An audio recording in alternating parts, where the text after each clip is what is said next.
刚要爬山了，然后在这里发现2个林子，这是赤林子哦，有2个、3个，有一个很小的，这个非常的苦。我很少看到这种细小然后柄又非常长的。我们看一下这边山有什么。这个果树上的抱石莲，这个挺好看的，它这个叶子很脆哦，你看有响声的。等如果说缺乏雨水的话，它就会慢慢的就变薄变软。雨水丰沛的时候，它又长成这个样子了。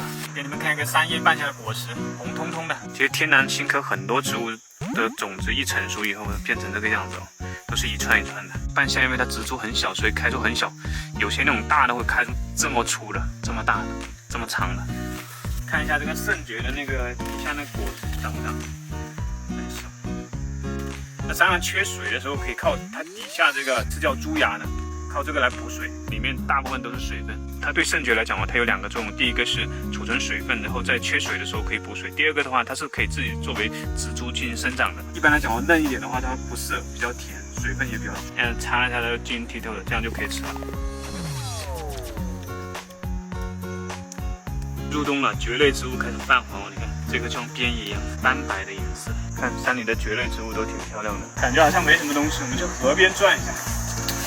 这个就是可以拿去做凉粉的霹雳果，我就在这个地方，好，你们看一下，现在好多人一直都在问，看这个就是果子，把你们掰开，熟了是可以吃，我这个拿去做凉粉比较多。这个就是淡甜淡甜的，果就长在那个树干上，这叶子肯定是带有那个白色的汁液的。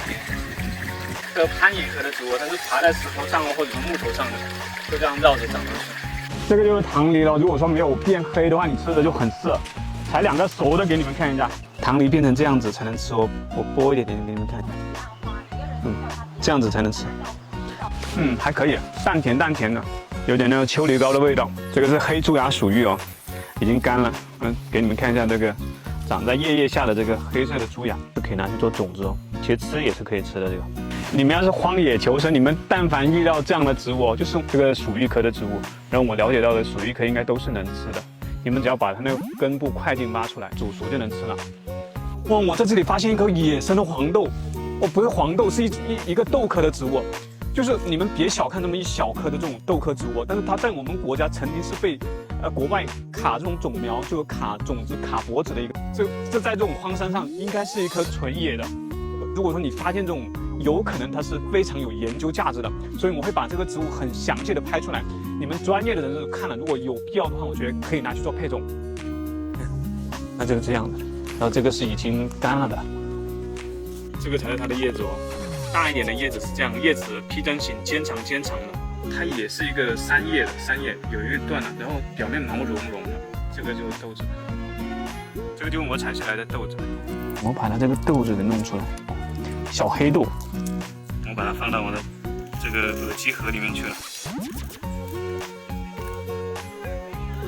这只是我个人认为它可能比较有研究价值，但它实际不一定有，因为它在这里的话，它也没有说高产啊，或者说抗病毒能力很强。但是，就我觉得它如果经过那种培育或者杂交，可能会有那种效果比较。